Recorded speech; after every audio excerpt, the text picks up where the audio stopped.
Hello everyone. आज हम देखेंगे काउंट इफ का जो यूज़ है वो किस तरह हम कर सकते हैं for different different tables for different different datas. So मैंने यहाँ पर एक टेबल ली हुई है जिसके अंदर एक स्टैंडर्ड आपको सारा डेटा मिल जाएगा, जिसके थ्रू हम ये चेक कर सकते हैं कि काउंट इफ का यूज़ हम कितने टाइप से कर सकते हैं, और लो इसके बहुत एडवांस यूजेस भी हो सकते हैं। यानी कि इसका कॉम्बिनेशन हम और भी फंक्शंस के साथ में लगाकर कर सकते हैं, जो कि मैंने ऑलरेडी कवर किया हुआ है पिछले अपने लेक्चर के अंदर। सो यहाँ पर काउंटिफ का जो यूज है वो हमें कैसे करना है वो हम इस पर्टिकुलर एक्सेल शीट में देख सकते हैं। तो एक एक्सेल शीट को एक बार मैं आपको समझा देता हूँ।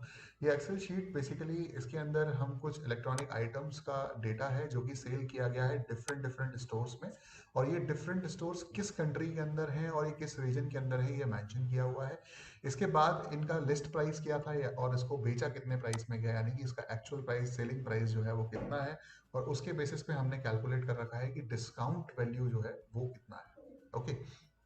सो बेसिकली इस पूरे टेबल का हो सकता है आपको यूज ना पड़े। तो सबसे पहले हम स्टार्ट करते हैं कि अगर काउंट इफ फंक्शन मुझे लगाना है तो मैं किन किन पैरामीटर्स पे इस फंक्शन को लगा सकता हूँ। यानी कि अगर फॉर एग्जांपल यहाँ पर आपसे पूछा जाए कि आपको ये बताना है कि इस पूरी एक्सेल शीट के अंदर में ये जो स्टोर है मॉस्को, ये कितने नंबर ऑफ स्टोर्स हैं, तो आप कैसे बताएंगे? या तो आप इसको डायरेक्टली यहाँ से फिल्टर करेंगे और उसको पूरा सिलेक्ट करने के बाद डेटा चेक कर लेंगे कि कितनी वैल्यू, यानी कि कितने नंबर ऑफ स्टोर्स आपके इस शीट के अंदर हैं। और या फिर हम क्या कर सकते हैं, इस पर्टिकुलर शीट पे इस मॉस्को के लिए यहाँ पर नंबर जो है इसको भी लगा सकते हैं। ठीक है, तो यहाँ पर एक फंक्शन हम लगाकर देख लेते हैं, जैसे कि काउंट इफ। अगर मैं यहाँ पर लगाता हूँ काउंट इफ, आप यहाँ पे जैसे ही टाइप करोगे तो आपके पास दो ऑप्शंस आएंगे, काउंट इफ और काउंट इफ्स। तो जो सेकंड फंक्शन है काउंट इफ्स, मैं आपको नेक्स्ट वीडियो में बताऊंगा। इसके बाद आप टैब प्रेस करेंगे, टैब प्रेस करने के बाद यू कैन सी दैट यहाँ पर रेंज और क्राइटेरिया के दो ऑप्शंस आपको देखने को मिल जाएंगे। तो रेंज में आपको ये सिलेक्ट करना है कि जो भी आपका क्राइटेरिया है उसकी रेंज कहाँ पर एग्जिस्ट करती है, यानी कि हमारा जो क्राइटेरिया है उसकी रेंज स्टोर के अंदर एग्जिस्ट करती है। तो इस पूरी रेंज को मैं यहाँ पर सिलेक्ट कर लूंगा, कंट्रोल और शिफ्ट और डाउन एरो दबाकर मैंने ये सिलेक्ट कर लेना है। उसके बाद कॉमा। अब उसके बाद नेक्स्ट वैल्यू मुझे यहाँ पर सिलेक्ट करनी है जो कि मेरा क्राइटेरिया है। अब मेरा क्राइटेरिया यहाँ पर क्या है? मॉस्को। ओके, तो यहाँ पर मैं यहाँ इस तरह से मॉस्को को सिलेक्ट कर लूंगा, और इसे जैसे ही एंटर करेंगे तो आपको ये वैल्यू मिल जाएगी कि मॉस्को में कितने नंबर ऑफ स्टोर्स जो हैं एग्जिस्ट करते हैं, यानी कि मॉस्को नाम के कितने नंबर ऑफ स्टोर्स इस पूरी फाइल में एग्जिस्ट करते हैं। अब इसके बाद नेक्स्ट अगर मान लीजिए कि इसी लिस्ट में एक और आपके पास ऑप्शन है लंदन, तो जो लंदन हमको यहाँ पर सिलेक्ट करना है उसका एक तरीका है। जनरली लोग क्या मिस्टेक करेंगे कि अब यहाँ से डबल क्लिक करके इस वैल्यू को यहाँ पर ग्रैब कर लेंगे। ठीक है, सो एक तरीका ये भी है। और इसके बाद जो नेक्स्ट तरीका है वो क्या है, आप यहाँ पे देखना कि जो डेटा है आपका वो डिफरेंट आएगा। ओके, फिर दोबारा मैं इस फंक्शन को यहाँ नंबर 2 में कॉपी कर देता हूँ। जैसे ही मैं इसे कॉपी करूंगा, सेम है फॉर्मूला तो वैल्यू आपकी सेम आएगी। यहाँ से जैसे ही मैं इसको ड्रैग करता हूँ नीचे, अगर मैं इसको ड्रैग करता हूँ तो ये वैल्यू आएगी आपकी 56 अगेन। ओके, बट अगर मैं इसको दोबारा से, अगर हम इसको कैलकुलेट करें, यानी कि अगर हम फिर से फॉर्मूला लगाएं और ये चेक करने की कोशिश करें कि एक्चुअल में जो लंदन है वो कितनी बार इस लिस्ट के अंदर आया हुआ है, सेम हमको फॉलो करना है, रेंज सेलेक्ट करना है। रेंज सेलेक्ट करने के बाद में हमको ये वैल्यू, यानी कि यहाँ पे जो वैल्यू है लंदन की वो सिलेक्ट करनी है और एंटर कर देना है। अब आप देख सकते हो ये वैल्यू जो है मिसमैच कर रही है, यानी कि जो नंबर 2 है यहाँ पे 47 बार ऑकर होता है लंदन, और नंबर 1 वाले फाइल के अंदर आपको दिखेगा कि ये 56 टाइम्स रिपीट हो रहा है। वो इसलिए हो रहा है क्योंकि हमने यहाँ पर जो क्राइटेरिया सिलेक्ट किया था, नंबर 1 में मॉस्को का क्राइटेरिया सिलेक्ट किया था, वो जो सेल है हमारा B3 में किया था। ओके, और जैसे ही हम यहाँ पर ऑप्शन ड्रैग का ऑप्शन अगर सिलेक्ट करते हैं तो ऑटोमेटिकली एक्सेल B4 को काउंट करता है, यानी कि जो वैल्यू ये 56 आ रही है ये लंदन की नहीं है, ये आपकी टोरंटो की वैल्यू है। ओके, तो अगर अब हमें यहाँ पर लंदन की वैल्यू कैलकुलेट करनी है तो हमें या तो इसको अलग से कैलकुलेट करना पड़ेगा, या फिर एक तरीका ये है, तो मैं यहाँ पर इस तरह से सिलेक्ट करता हूँ काउंट इफ, दोबारा से मैं ये फंक्शन लगाता हूँ, रेंज को पूरा सिलेक्ट करते हैं। ओके, वापस अब हम क्या करेंगे, यहाँ से मॉस्को को सिलेक्ट कर लेंगे, एंटर मारेंगे, ये वैल्यू 53 आएगी, और जैसे ही आप इसको ड्रैग भी करेंगे तो भी वैल्यू 47 ही रहेगी। ओके, तो ये कंफ्यूजन बहुत लोगों को होता है, आप लोगों को यहाँ पर थोड़ा ध्यान देना पड़ेगा। ठीक है, तो यहाँ इस तरह से हम काउंटिफ यूज कर सकते हैं स्पेसिफिक वैल्यू को फाइंड आउट करने के लिए। ओके, उसके बाद में हमें यहाँ पर अगर कोई एक पर्टिकुलर टेक्स्ट डिटरमाइन करना है इस पूरे रो में, फॉर एग्जांपल यहाँ पर एक आईडी नाम का आपको कॉलम दिख रहा है। इस आईडी के अंदर में आप देख सकते हो कई वैल्यूज EMEA, और जो जो रशिया जो रीजन है वो बेसिकली इसमें मेंशन है अलोंग विद द स्टोर्स। तो यहाँ पर अगर मुझे ये चेक करना है कि ऐसे कितने सेल्स हैं जिसमें कि EMEA बार बार रिपीट होता है, तो इस तरह की वैल्यू अगर मुझे कैलकुलेट करनी है तो मुझे क्या करना है, ध्यान दीजिएगा। यहाँ पर हम सेम फॉर्मूला लगाएंगे काउंट इफ, और काउंट इफ के बाद हम रेंज सेलेक्ट करेंगे। यहाँ पर रेंज हमारी EMEA के लिए है आईडी, तो हमने यहाँ ये पूरी आईडी की रेंज को सिलेक्ट कर लिया। और इसके बाद अब हमें क्राइटेरिया सिलेक्ट करना है। तो इसके बाद जब हमें क्राइटेरिया सिलेक्ट करना है तो हम क्या सिलेक्ट करेंगे कि जो वैल्यू जिसके अंदर EMEA आता है डायरेक्टली। अब एक तरीका ये है कि आप डायरेक्टली से क्लिक कर लेंगे, इस तरह से हमें नहीं करना है। यहाँ पर इन्वर्टेड कॉमास लगाएंगे, इन्वर्टेड कॉमास के अंदर में आपको डायरेक्टली इन्वर्टेड कॉमास के अंदर में आप जाएंगे, एस्ट्रिक्स साइन का हमें यूज करना है, और इसके बाद एस्ट्रिक्स साइंस के अंदर में हमें EMEA को टाइप करना है। और यहाँ आप जैसे ही एंटर करेंगे आपको वो सारे सेल्स की वैल्यू मिल जाएगी जिसके अंदर जो EMEA रीजन है वो मेंशन किया गया है। ओके, इसको अगर क्रॉस चेक करना है तो ऐसे भी क्रॉस चेक कर सकते हैं, जैसे यहाँ पे रीजन में EMEA लिखा हुआ है, तो जितने बार EMEA होगा यहाँ पर उतने ही बार यहाँ पर भी रिपीट है।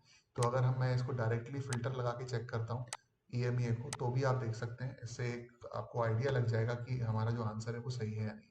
तो टोटल नंबर ऑफ EMEA यहाँ से चेक किए जा सकते हैं, 1024 वैल्यूज जो EMEA की है वो एग्जिस्ट करती है।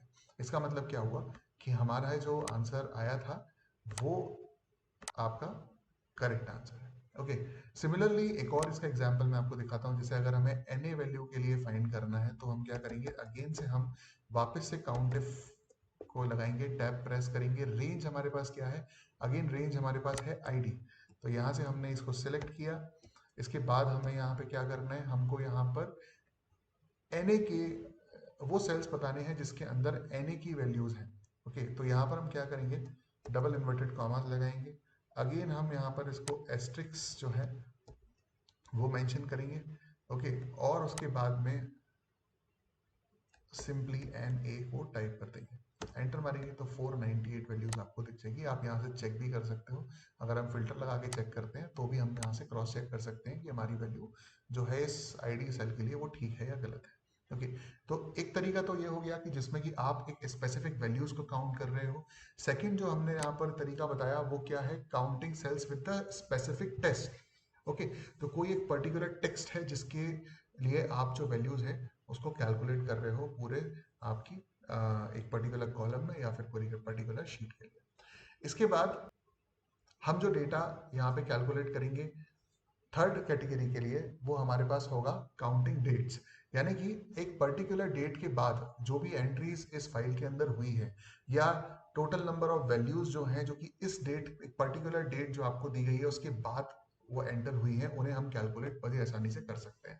जैसे कि यहाँ पर एग्जांपल ले लेते हैं, हमें सिंपल वही फॉर्मूला यानी कि वही हमारा फंक्शन जो है वो यूज करना है। तो यहाँ पर हमने यहाँ जैसे ही काउंट इफ हम लेंगे, इसके बाद में रेंज को हम सिलेक्ट करेंगे। रेंज को सिलेक्ट करने के बाद में हमें क्या करना है, अभी जैसा हम हर ऑलमोस्ट अपने फंक्शन में कर रहे हैं सेम हमें यहाँ पर रेंज पहले सिलेक्ट कर लेना है। रेंज सिलेक्ट करने के बाद में इन्वर्टेड कॉमास के अंदर में आपको ये मेंशन करना है कि ग्रेटर साइन से आपको यहाँ मेंशन करना है और ये बताना है कि आपका जो वैल्यू है वो आप किस डेट के लिए लेना चाहते हैं। या तो आप इसको डायरेक्टली यहाँ लिख भी सकते हैं डेट को, या फिर आप ये सेल भी सिलेक्ट कर सकते हैं। जैसे कि इस सेल में हमें वो वैल्यू सिलेक्ट करनी है जो कि 4 मार्च 2017 के बाद एंटर की गई है। तो यहाँ से मैं इसको सिलेक्ट करूंगा और एंटर मार दूंगा। तो यानी कि 343 वैल्यूज ऐसी हैं जो कि 4 मार्च 2017 के बाद में एंटर की गई है। ठीक है, तो इस तरह से हम यहाँ पर एक स्पेसिफिक डेट के बाद होने वाली एंट्रीज को भी बड़े आसानी से डिटरमाइन कर सकते हैं। इसके बाद बड़ा एक सिंपल सा यूज है कि अगर आपको एक नल वैल्यू एम्प्टी वैल्यूज निकालनी है, या फिर आपको कुछ ऐसे सेल्स ब्लैंक सेल्स आइडेंटिफाई करने हैं और ये पता लगाना है कि मेरे पूरे शीट के अंदर कितने ब्लैंक सेल्स हैं या फिर कितने नॉन एम्प्टी सेल्स हैं, तो भी हम यहाँ पर काउंटिफ का यूज कर सकते हैं। जैसे कि यहाँ पर मैं दोबारा से वो फंक्शन यूज करता हूँ काउंट इफ टैब। इसके बाद में आप चेक कर सकते हो कि मैंने यहाँ से एक वैल्यू, आप देख रहे हो एक वैल्यू को यहाँ से गायब कर दिया है, ओके, एक वैल्यू डिलीट कर दिया है। तो लेट्स सी, चेक करते हैं कि ये इसे वैल्यू को बता पाता है कि नहीं। सबसे पहले हमें रेंज सेलेक्ट करनी है। तो हमारे पास रेंज क्या है, लिस्ट प्राइस की रेंज है। ये मैंने पूरी अपनी रेंज जो है वो सिलेक्ट कर ली है।